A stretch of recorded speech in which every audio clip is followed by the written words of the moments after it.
Perhatian.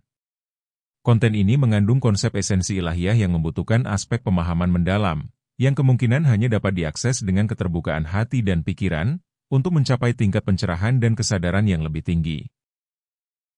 Ya, selamat pagi. Assalamualaikum warahmatullahi wabarakatuh.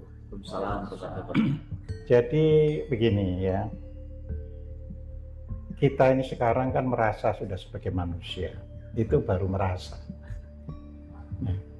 Merasa tidak berarti secara hakikat kita sudah manusia. Ya, ini yang harus dipahami.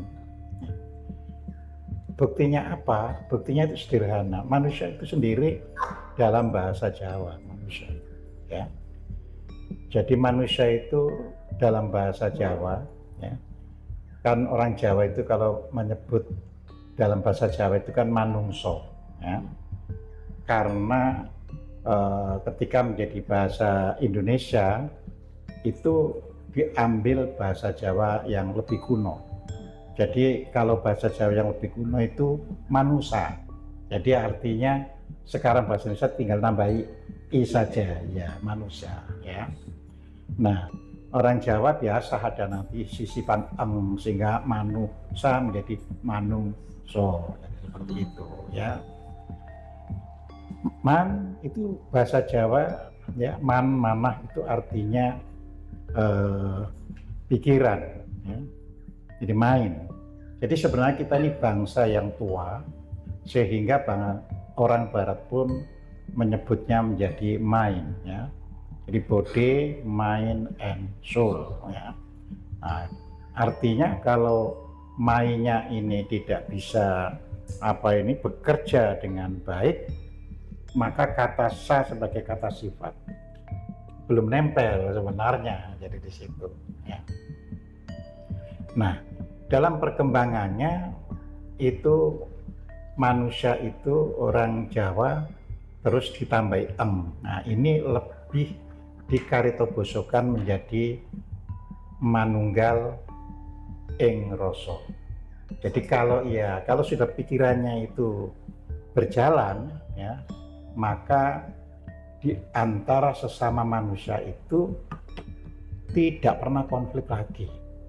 Jadi kalau kita sekarang ini masih penuh konflik, ya karena belum manunggal ing rasa. Nah, jadi di situ, ya. Nah, kalau manusia itu sudah tidak konflik sesamanya, maka aman dunia itu. Maka pada saat itu manungsa itu tidak berhenti pada manunggal ing rasa, tapi manunggaling rasa. Jadi manunggaling rasa itu rasa semesta itu sudah jadi satu. Jadi bukan hanya sesama manusia, tapi manusia dengan makhluk lainnya itu sudah manunggal, ya. Jadi manusia sudah tidak lagi menganggap tanah batuan ini kan benda mati, tidak, ya. Kalau Anda kurang percaya itu sederhana, cobalah, ya, kendaraan Anda itu los kamu ini bekerja dengan aku, ya, jadi selamat saja kalau saya pakai itu bisa selamat, ya. Karena saya ini sering, bukan hanya 1-2 kali, sering memang. Dari Surabaya ke Jakarta itu jalan aja, karena saya nggak ngontrol lagi, tapi baru sampai di rumah langsung aki itu mati. Sehingga tinggal manggil teknisi untuk ganti aki baru, dan itu ada khusus aki saja ada 2 kali pengalaman sampai di rumah langsung aki itu, ya, iya. Jadi salah satu bukti kalau udah manunggaling ing rasa itu dengan apapun bisa terkoneksi. Iya, dia masih menyampaikan sampai rumah, kan. Yang kedua, rem kan mobil. Selama di perjalanan enggak apa-apa. Sampai di rumah, loh, kok belum? Jadi sudah di rumah, besoknya mau dipakai, belum, nggak bisa direm, ya kan? Ngambil teknisi. Apa untung ini kemarin dipakai nggak apa-apa. Nah, seperti itu, ya. Jadi artinya terus Ya kalau namanya remblong kan kita nggak bisa bawa ke bengkel, jadi kita manggil bengkel, terus oleh bengkel ditarik kan, di apa ini perbaiki di bengkel, diganti. Nah padahal kita sering kan mendengar remblong ya, kecelakaan. Jadi kita sudah harus melihat bahwa semua ini sama dengan saya. Nah ini makanya kita dalam tahap ya pelan-pelan aplikasi itu. Ya, pertama yang dikenalkan kan energi dulu. Ya. Kita setiap hari itu makan minum. Ini karena memang daya, kita memang butuh daya untuk aktivitas kita setiap saat, setiap hari. Jadi itu. Nah di sisi lain kita ada yang namanya total energy yang kita gunakan dalam hidup ini. Ya itulah permana. Dan permana itulah ketika kita tidur, jantung kita juga tetap bergerak, ya kan? Tidak ini, ya. Paru-paru kita juga bergerak, tidak berhenti, ya. Jadi seperti itu. Nah, kalau permana ini terjaga, ya kan, maka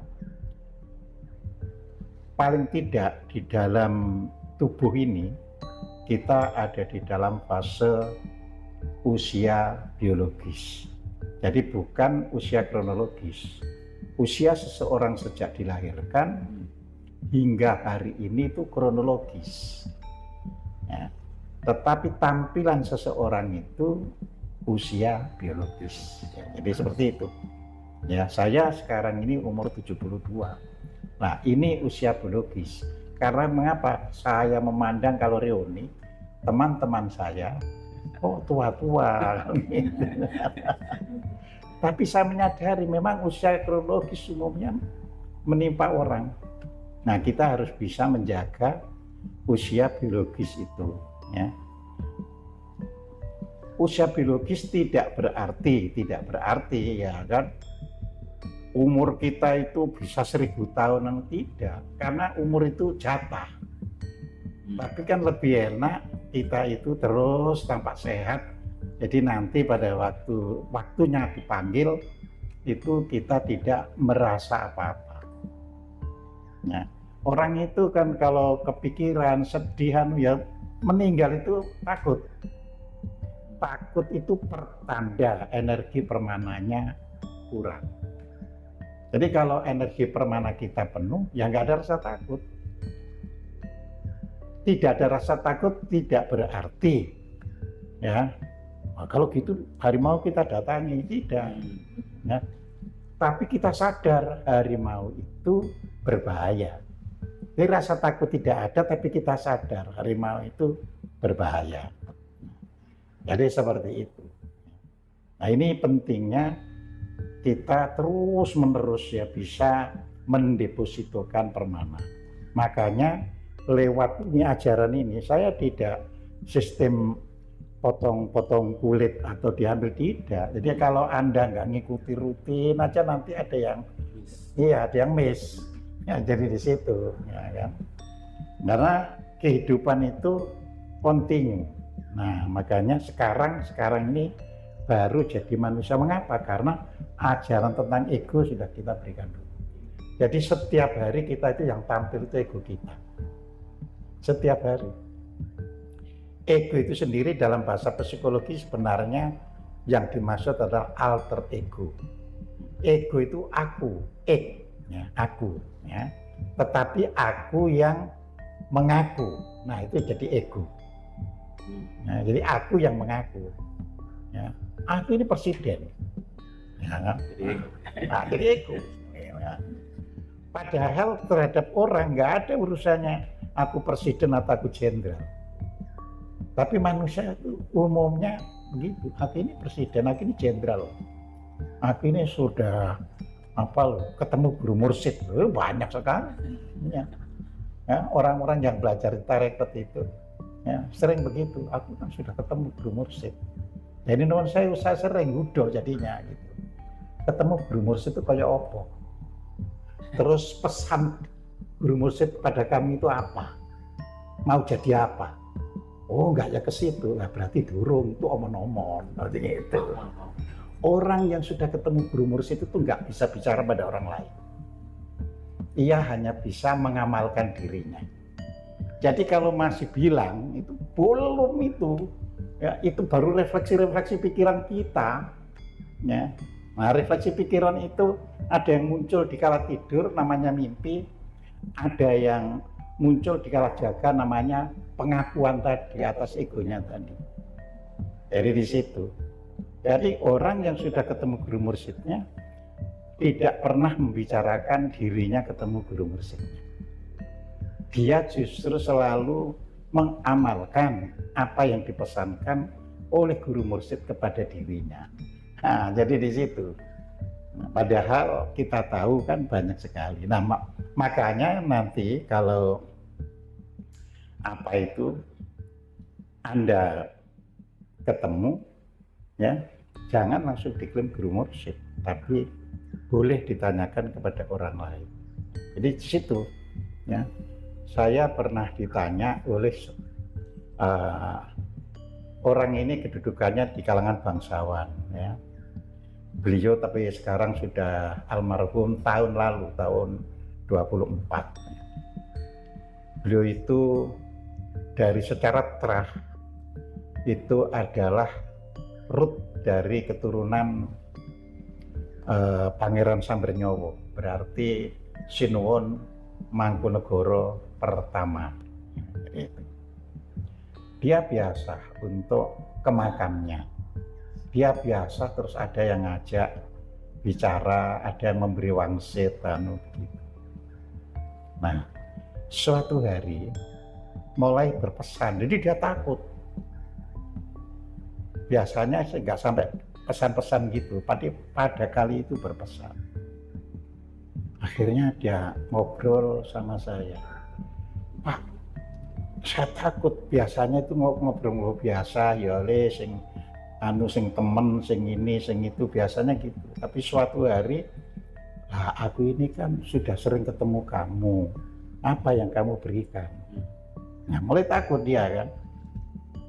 Nah, gini, kan dia bilangnya itu buyut saya, jadi buyut yang urutannya dari Mangkunegara itu yang nomor sekian. Kan kalau keluarga Mangkunegaran, keluarga Kasunanan atau Kesultanan atau Pakualaman itu ada silsilah. Ya, iya. Kalau Mas Abi mungkin nggak punya silsilah. Jadi kalau ada yang ngaku mbahnya gitu, waduh, mikir-mikir mbah sing ngendi gitu kan. Nah, ini ada silsilah. Jadi dia menyebutkan. Ketika disebut dia tahu, oh ya ini memang ya buyut saya yang kesekian. Tapi dia takut karena ada pesan tadi. Nah, dia tanya kepada saya, itu benar-benar eyang saya atau bukan Pak Lodji? Kan gitu. Saya beritahu, gini, kan Anda punya silsilah, ya kan? Terus namanya keluarga keraton itu jarang yang beristri satu. Ya. Jadi ingat, di keraton itu istri itu kemudian. Jadi yang dinikah dulu itu selir-selir itu. Jadi bukan dapat istri terus cari selir. Golek selir dulu terus baru mendapatkan istri. Jadi itu, ya. Makanya para permaisuri itu bangga karena kamu hanya dipakai tapi nggak sampai jadi permaisuri. Jadi itu. Saya sudah sampai jadi permaisuri. Jadi di situ. Lah orang kita bertengkar karena apa? Beristri dulu terus golek selir, ribut. Iya. Akhirnya oh gitu, iya, nanti ditanya dari garwo yang siapa kan gitu kan. Terus kan situ punya catatan. Kalau silsilah itu ada catatannya, punya garwo ini, putranya ini, terus nanti nurunkan ini gitu kan. Nah setelah itu ditanyakan dulu berapa garwa yang dimiliki, terus saya dari garwa yang mana. Nah, jadi situ kalau diurutkan itu. Nah, you nggak perlu menghafal, masa bilangnya gitu. Ditulis saja, terus nanti dicocokkan dengan anu. Nah, setelah ditulis, dia menyatakan terima kasih, ya, tapi mohon maaf kalau belum bisa memenuhi pesannya, ya. Karena kami perlu masih merenung kembali, ya, begitu. Dicocokkan itu nggak cocok sama sekali, nggak cocok sama. Itu berarti makhluk-makhluk, ya, yang sedang ingin, ya, minta diakui. Karena di kita ini banyak sekali makhluk yang butuh pengakuan. Manusia aja butuh pengakuan tadi, makanya kita ego itu kan butuh pengakuan. Ya, jadi jangan dikira makhluk lain juga tidak butuh pengakuan. Nah, jadi di situ. Jadi kita ini mulai main, ya, manusia berusaha. Makanya saya masih kaitkan dengan yang lalu, ya kan pada waktu yang lalu ada ayat tentang tauhid, ya kan, bahwa manusia itu harus mengingkari tauhid, ya. Tauhid itu bahasa Arab dari kata togo, ya. Togo itu artinya melampaui batas, ya, atau melanggar batas. Jadi sebenarnya dalam kehidupan kita ini setiap orang itu punya batasan. Aku nggak boleh begini, nggak boleh begini, punya. Ya. Makanya itu dituturkan oleh orang tua kita, karena jangan berani-berani sama orang tua. Nah, itu batasan. Jadi kalau anak terus berani sama orang tuanya, ya secara karma menjadi buruk. Karena nanti didiskon anunya ini, permanannya itu. Ya, karena dia bisa lahir itu dari orang tua, terus disuruh sekedar patuh aja, iya. Makanya di negara yang maju memberikan batasan. Kalau umur 18 tahun boleh you berdiri sendiri. Dengan syarat kalau sudah berdiri sendiri jangan mengganggu kami. Jadi orang tua misalnya di Amerika seperti itu. Ya, tapi kalau you masih butuh kuliah atas biaya kami, selama masih atas tanggungan kami, jangan berani-berani melawan kami. Nah, jadi ada komitmen kayak gitu ya. Harus ada komitmen. Ya, jadi seperti itu. Nah, di negara timur itu lebih tertib lagi, misalnya Jepang, Cina itu lebih tertib. Nah, kita ini aneh, orang timur tapi nggak tertib. Ya begitu. Nah, jadi makanya perlu belajar. Siti Jenar ini kan pada waktu itu merupakan tokoh yang antagonis, ya, melakukan perlawanan terhadap kondisi yang ada pada waktu itu. Karena beliau melihat, ya, ada hal-hal yang ini tidak benar. Jadi orang lebih dipermainkan, ya, oleh kepentingan politik berbalut agama. Ya. Jadi kehidupan ini, makanya saya ada di ngaji Rasul kan ditanya kan, agama itu apa produk dari Tuhan? Bukan, dari kepentingan politik. Ya. Buktinya kita berikan, nah, gitu, ya. Misalnya Nabi Muhammad misalnya, ya, itu semua agama itu kepentingan politik. Maksudnya bukan hanya Islam, semua agama. Karena orang yang membawa agama itu memberikan bimbingan. Ya, namanya bimbingan, tentu yang dibimbing itu ya harus bisa rukun, bisa ini, ya kan? Ya, saya sekarang bimbing Anda semua kan, jangan sampai lah orang yang belajar bersama terus bertikai atau anu. Tapi begitu lepas orang yang membawa agama, sudah pertumpahan darah terjadi. Nah, itu kepentingan politik. Karena ada orang yang bukan kamu loh yang harus membawa, nyiarkan itu, saya. Nah, ego kan keluar kan gitu. Ya. Semakin di masyarakat itu egonya yang gede, semakin pemeluk agama itu saling konflik, saling friksi bersinggungan. Nah, itu kejadiannya di negara kita. Sepertinya nggak pernah selesai-selesai, nggak pernah berhenti-berhenti, selalu terjadi friksi di antara pemeluk agama hanya karena beda paham, hanya karena beda keyakinan, hanya karena beda pendapat. Waktu yang lalu kita sudah beritahu, ya, pendapat itu bukan kebenaran, Iya. keyakinan itu bukan kebenaran. Ya. Keyakinan itu kan orang menaruh harapan, saya yakin ini yang benar. Tapi keyakinan itu sendiri bukan kebenaran, gitu. Nah, kalau dia sebenarnya yang dipegangi, yang diyakini itu benar, namanya benar, ya tidak menimbulkan sesuatu yang tidak benar. Namanya cahaya tidak mungkin menimbulkan yang gelap. Nah, jadi itu harus dipahami.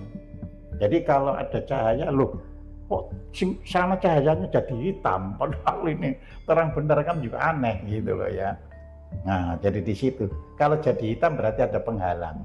Sehingga yang kita lihat hitam itu karena penghalang, bukan cahaya itu sendiri.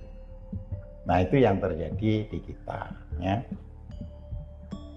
Nah, kita karena sudah tadi berangkulan dengan tauhid, ya, jadi nggak sadar bahwa bertikai karena agama itu salah, itu tidak sadar. Karena sudah ini tadi sudah batasnya sudah dilanggar. Ya. Orang kalau sudah melanggar batas itu nggak terasa lagi melanggar batas. Ya, seseorang bisa korupsi 1 miliar, besok berani untuk 10 miliar. Karena dia sudah menganggap untuk saya sudah nggak ada batasnya. Nah, jadi di situ.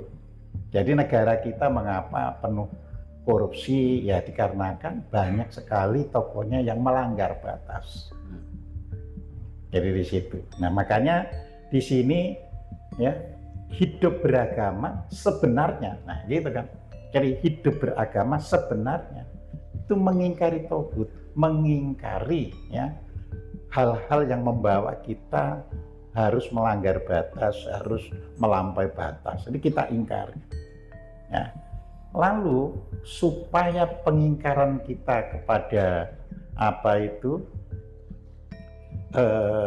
kebenaran itu kepada tauhid itu terus terjaga kebenarannya, kebenaran kita untuk mengingkari itu tetap terpelihara, tidak luntur. Ya. Nah, disitulah istilahnya dilandasi iman. Nah, itu kan. Jadi iman itu landasan. Ya. Jadi bukan iman itu untuk kamu sesat, kamu bid'ah, kamu bukan, tapi itu sekedar landasan. Ya. Makanya di sini Syekh Siti Jenar menyebut Allah itu sebagai ya, zat wajibul maulana. Nah, jadi ini aslinya dulu itu begitu. Ya, lah mengapa? Karena di Jawa nama Allah itu ya belum keren seperti sekarang.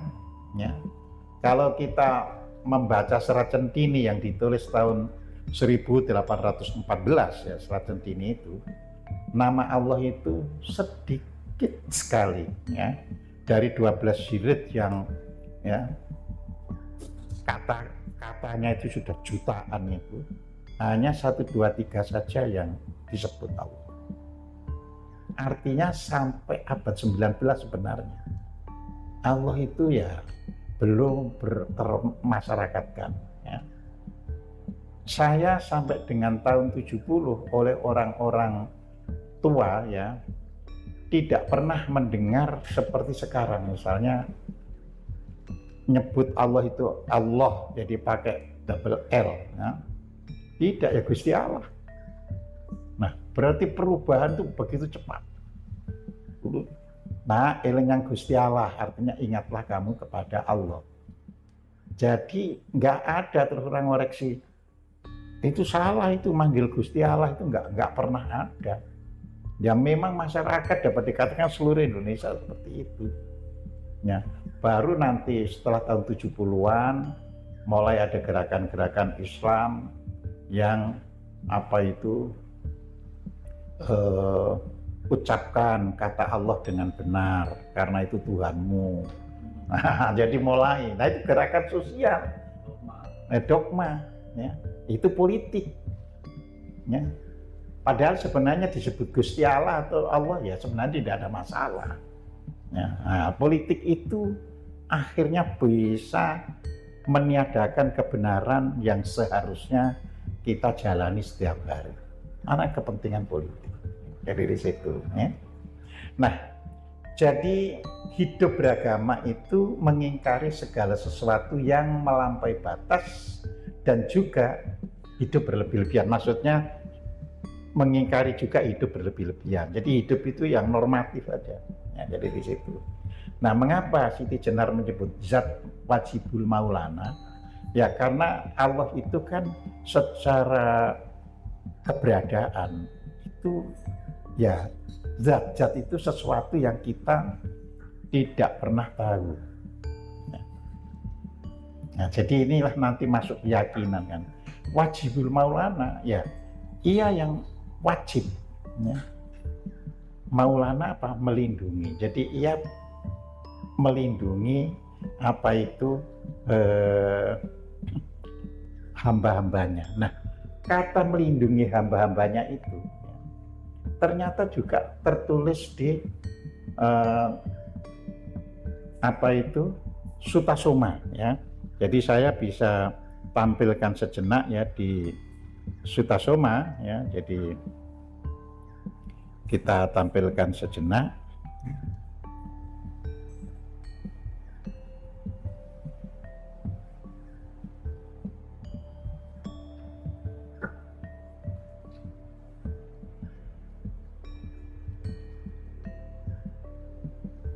Supaya kita bisa mendengarkan. Jadi itu diberikan ke raja saja bisa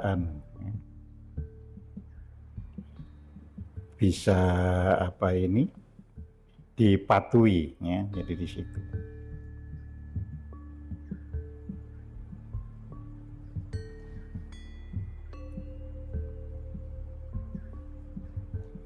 Jadi mohon didengarkan ya tugas seorang raja, apalagi Tuhan semesta alam ya.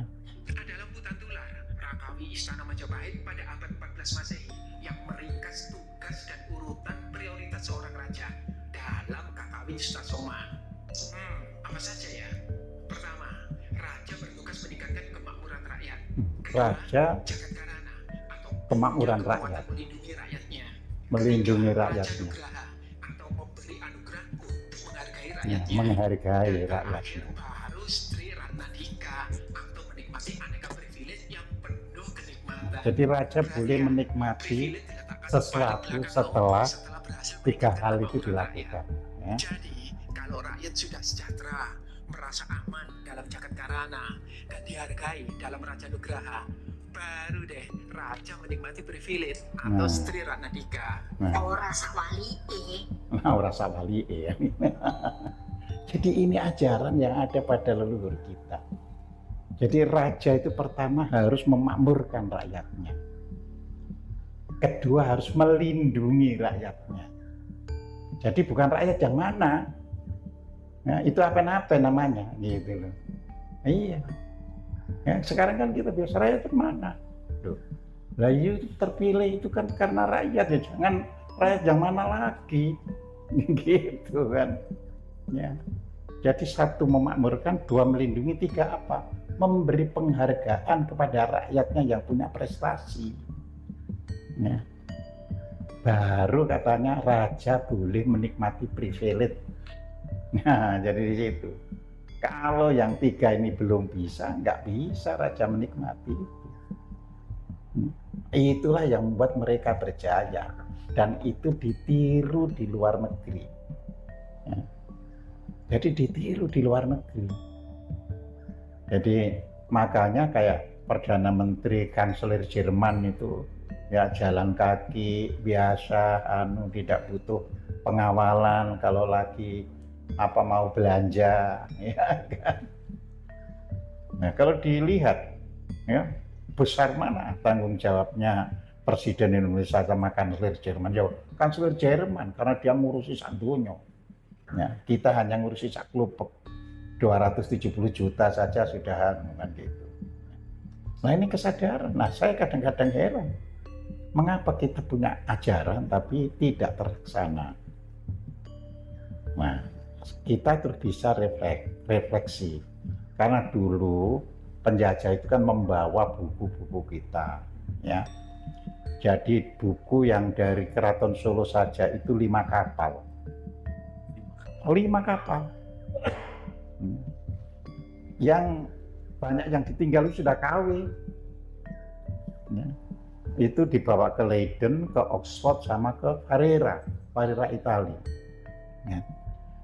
Ketika Jogja diserang oleh Raffles pada 18 Juni tahun 1812 itu seluruh buku Jawa dari dulu itu gini, pustaka di Jogja itu ada 2 gedung, yang satu gedung isinya hanya kitab-kitab Jawa, yang gedung lainnya ya isinya ajaran agama Islam ya, karena agama Islam baru merebak kan, jadi disendirikan. Perintahnya Raffles itu kosongkan perpustakaan yang isi kitab Jawa, jangan satu lembar pun tertinggal. Nah, terus ada prajurit yang lapor, kenapa itu enggak diambil itu? Apa isinya? Kata si komandannya. Si prajuritnya bilang, isinya buku-buku agama Islam. 1 halaman jangan kamu ambil. Karena Islam tidak untuk masa depan. Jawa untuk masa depan negara Eropa. Sudah ada seperti itu ya, Ustaz? Iya, makanya Eropa setelah tahun 1800 wah pesat maju. Nah, kita nyungsep. Jadi di situ gitu loh. Ya. Jadi makanya kita kehilangan jejak sejarah jadinya itu. Jadi sudah yang di Solo juga diambil, yang di Jogja juga diambil. Sekarang basa-basi atau tidak saya tidak tahu, tapi bersedia mengembalikan. Ya, cuma kan dalam laut dapat diduga, dalam hati siapa tahu. Iya kan, dikembalikan, tapi kan mungkin saja kan dia pasti sudah mutu, sudah menggunakan microdot. Nah, sedangkan yang di kita itu mungkin ya sudah ada yang halaman dicowel dan sebagainya, yang nanti nggak bisa baca gitu. Ya, seperti itu. Saya ini sering ngoreksi. Ya, iya, misalnya, oh ini nggak mungkin bahasa Jawa begini nih, itu sering ngoreksi. Tapi itu fakta, misalnya di Centini gitu, itu fakta. Ya, kemarin saya baru ngajarkan apa yang disampaikan oleh apa itu dalam Rawian. Dalam Rawian itu, Rawi itu riwayat Nabi Muhammad. Ya, di situ dikatakan tawakaltu ala Rasulillah, ya kan. Kemudian disebutkan arbaban syahadat. Nah, itu kalau diterjemahkan artinya saya bertawakal kepada Rasul dan Tuhan-Tuhan yang kelihatan. Jadi gak mungkin. Saya di Al-Quran gak pernah ada tawakaltu ala Rasulullah. Yang ada tawakaltu ala Allah. Nah, jadi seperti itu gitu. Jadi kalau bangsa kita ya kan gak ngerti terus diyakini ya jadi salah terus gitu ya. Terus bukan arbaban syahadati, tapi dikatakan kan tawakaltu Allah ya kan, di situ disebut Rabbu alimun ya, alimun ya, huyub wasahada. Nah, jadi Tuhan itu tahu yang gaib dan yang syahadah, yang nyata. Nah, jadi seperti itu. Nah, jadi banyak sekali orang yang ya terus terang saja ya, saya itu selalu bilang Nuwun Sewu itu orang Jawa itu soalnya nggak tega ya. Meskipun profesor ya, betul ini sudah lulus dari yang pendidikan agama Islam ya. Tapi ketika kita ajak diskusi mulai kesulitan dia karena frame yang masuk di pikiran itu frame Islam itu kayak gini gitu. Nah kalau saya kan tidak ya. Loh ya jangan masuk kayak gini kan gitu kan. Makanya ada yang goda kepada orang-orang yang sudah frame-nya itu misalnya digoda begini, sholat itu termasuk hablum minallah dan atau hablum minannas. Kan umumnya pasti dijawab hablum minallah, disentil oleh teman itu. Lah kalau hablum minallah lapor ribut kalau ada temannya yang tidak sembahyang, kan ya mestinya Allah yang ribut, kok kamu yang ribut. Nah, jadi bisa seperti itu gitu. Jadi kita ini karena di frame, jadi tidak tahu lagi di mana sebenarnya yang benar itu, gitu loh. Jadi kalau sudah hablum minallah ya nanti dilihat buktinya saja. Kalau dia memang betul-betul menghamba kepada Allah, dia pasti orang yang baik, orang yang tidak cerewet, orang yang tidak bertengkar dengan yang lain. Seperti itu, ya. Nah, jadi melampaui batas berarti ya, membuang energi permana yang justru harus kita simpan untuk masa depan kita. Neurobion, hentikan kebas dan kesemutan yang berulang. Nah, ya, jadi makanya kenapa kaum agama, khususnya ya agama Islam ini kok mundur terus? Karena senang debat. Ya kan? Senang debat berarti membuang energi permananya. Kalau orang itu permananya turun terus ya, IQ-nya ikut turun. Nah, gitu loh. Jadi IQ itu naik bukan semata-mata karena makan minum bergizi, ya. Tapi harus ditopang melalui permana yang tinggi. Jadi di situ. Ya kan turun kan IQ-nya. Padahal IQ itu kalau kurang dari 90 ya, itu daya hafal itu rendah. Artinya orang disuruh mengingat-ingat itu ini ya kan. Jadi selalu ingatannya yang baru gitu, yang lama sedikit sudah hilang. Ya. Kalau IQ itu di bawah 140 sulit untuk menganalisis sesuatu. Nah, padahal orang Indonesia saat ini sudah 2 tahun dari World Population Review ya untuk IQ tahun 2022 dan 24 itu tetap 78,49. Bayangkan, Vietnam sekarang menjadi 89. Vietnam ya. Nah, padahal tadi di bawah 90 itu untuk menghafal itu susah. Nah, kalau untuk menghafal itu susah kan mau di industri sering lupa itu yang kemarin-kemarin itu gitu loh ya. Kalau ada sesuatu yang kurang tepat gitu, mikir ketok-ketok lagi gini, apa ya kemarin itu, nah seperti itu ya. Nah, deposito permana merupakan bekal untuk menjemput kematian agar perjalanan jiwa. Jadi di dalam kaidah atau kamus Jawa, jiwa itu kalau masih hidup masih ada pada badan kita yang hidup. Tapi kalau sudah lepas dari badan, ia disebut jitma. Ya, loh, orang Jawa dulu itu membedakan ya. Supaya apa? Ya kalau ada jiwanya luhur dan sebagainya, ya orangnya masih hidup. Nah kalau sudah yitma ya tidak disebut yitma luhur atau apa, tinggal kita doakan saja. Nah kan gitu kan, supaya perjalanan yitmanya itu baik ya. Jadi seperti itu ya. Itu kalau di balik jadi mayit, Pak. Oh iya, kalau dibalik ya. Iya, jadi mayit kan dalam bahasa Sunda atau Jawa kan jadi jenazah Iya. kan sebetulnya. Iya. Bedanya apa tuh Pak antara itma dengan jiwa itu? Maksud dari sisi substansinya?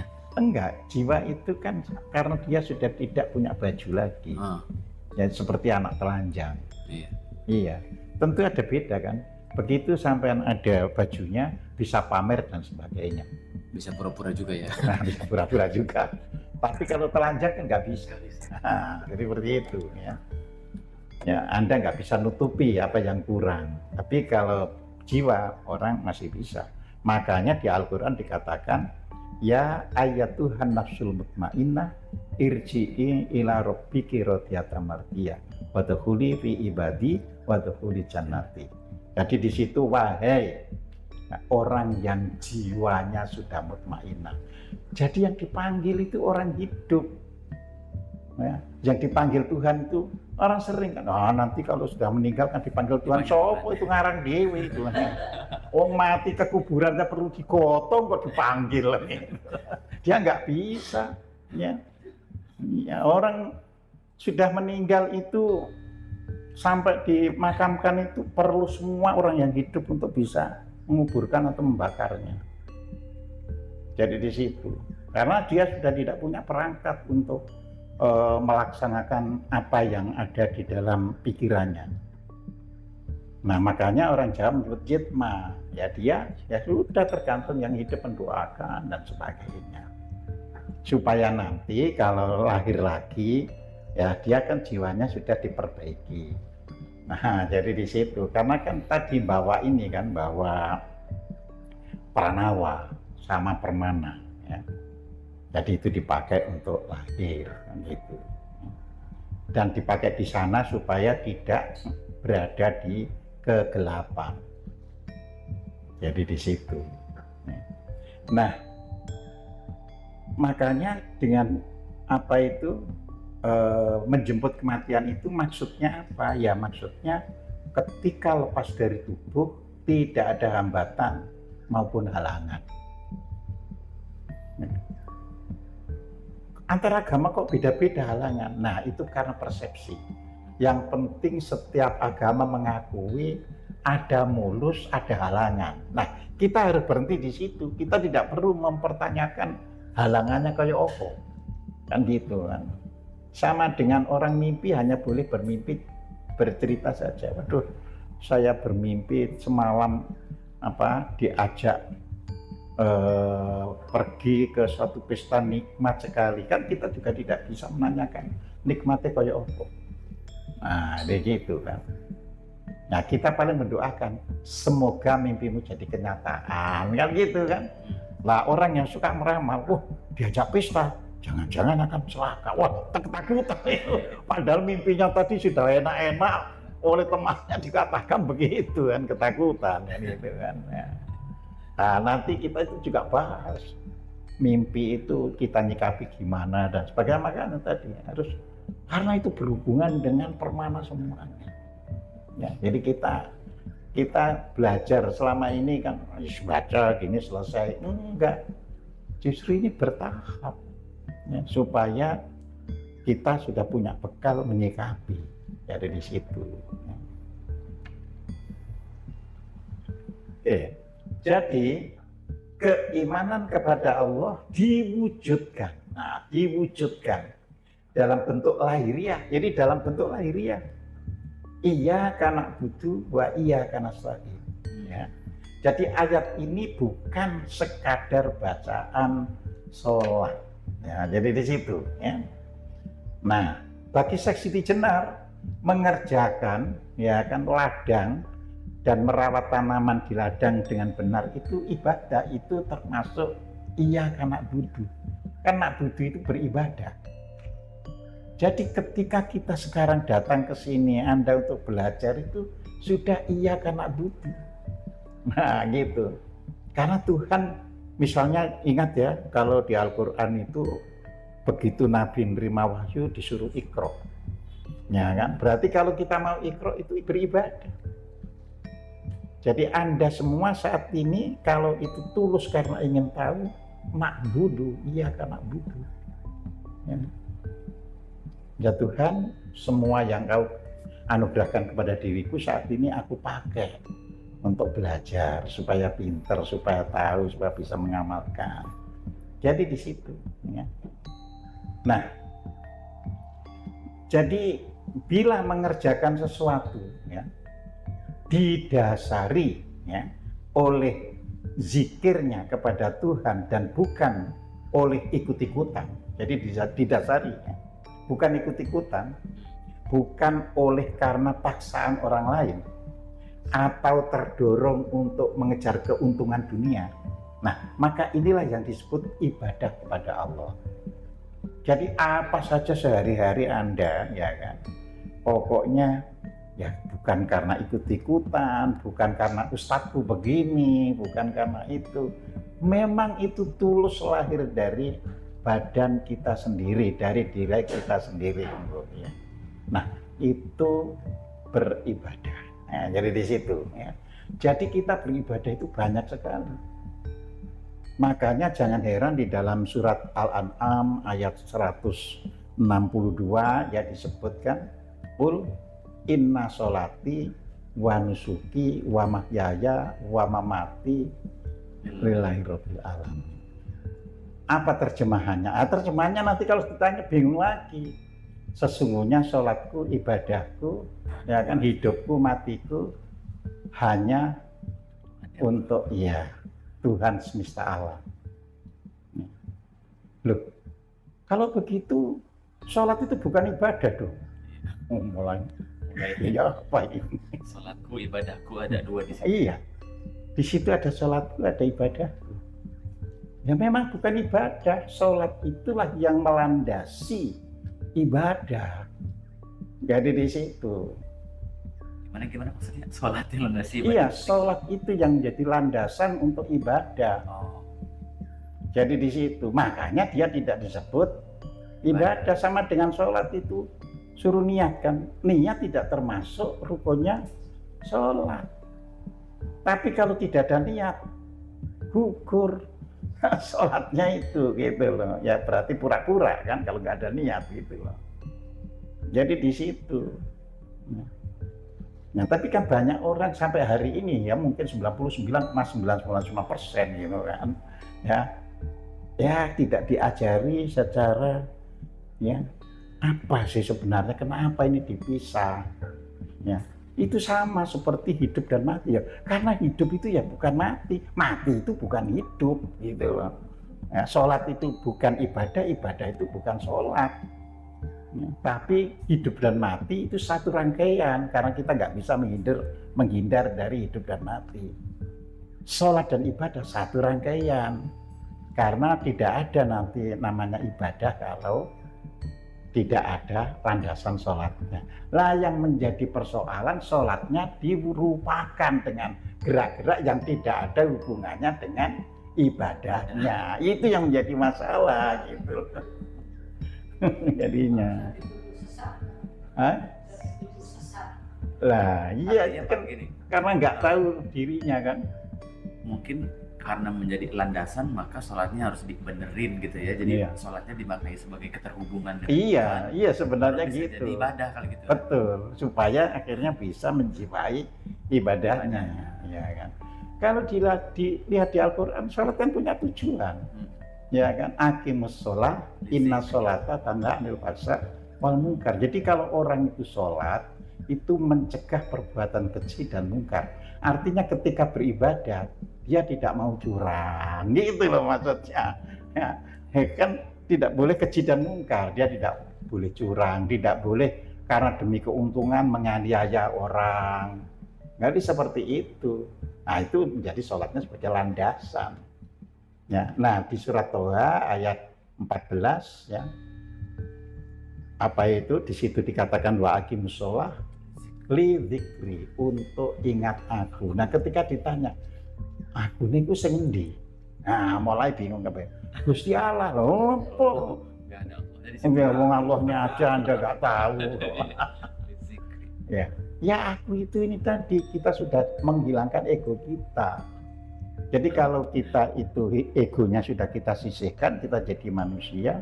Sebagai manusia itulah harus selalu ingat hal-hal yang benar. Jadi di situ gitu loh. Nah, jadi ya. Jadi maaf, ini yang sering pengertian sholat itu kan yang terpenting kan terhubung kepada Allah ya Pak ya, pada Tuhan. Ingat, dengan kata lain sholat itu tidak hanya pada waktu yang 5 waktu ya Bapak ya, itu kan? Betul. Artinya dalam setiap gerak kita pun, katakanlah ucapan kita pun, dengan siapapun, kalau kita katakanlah membicarakan tentang Tuhan atau tentang spiritual, berarti sama itu sebetulnya dengan sholat begitu Pak? Loh, memang aslinya sholat itu kan semua bentuk yang menjadi landasan ibadah ya, jadi artinya setiap saat Anda tidur, tidak tidur, ngomong, tidak ngomong, ya kan, makan, tidak makan, dilandasi oleh yang pengertian sholat tadi itu. Karena untuk zikri kan, ya, supaya ingat aku, kan gitu. Betul. Sekalian, karena saya sering bermeditasi, termasuk sebetulnya dalam kita setiap tarikan nafas kita itu sholat. Loh iya, tapi kok ada sholat ritual? Itulah yang saya sampaikan, ini bangunan politik. Makanya sholatnya mazhab ini berbeda dengan mazhab itu, berbeda dengan mazhab ita, ya kan? Ini itu ita, kan gitu kan? Terima kasih Pak Kojim. Iya. Ini jadi lebih jelas lagi. Ya, ada yang bersedekap, ada yang lurus, ada yang Allahu Akbar, ya, hanya setinggi bahu, ada yang Allahu Akbar sampai nyentuh telinga, ya kan? Ya. Ada yang diam saja. Nah, jadi itulah bangunan politik, bangunan. Ya, jadi itu tadi agama diajarkan, tapi dalam wujudnya bangunan politik, gitu. Dalam wujudnya. Jadi kita harus bisa membedakan apa yang diajarkan oleh Rasulullah atau para pembawa agama dan fakta di lapangannya. Jadi harus bisa kita. Ya, Pak.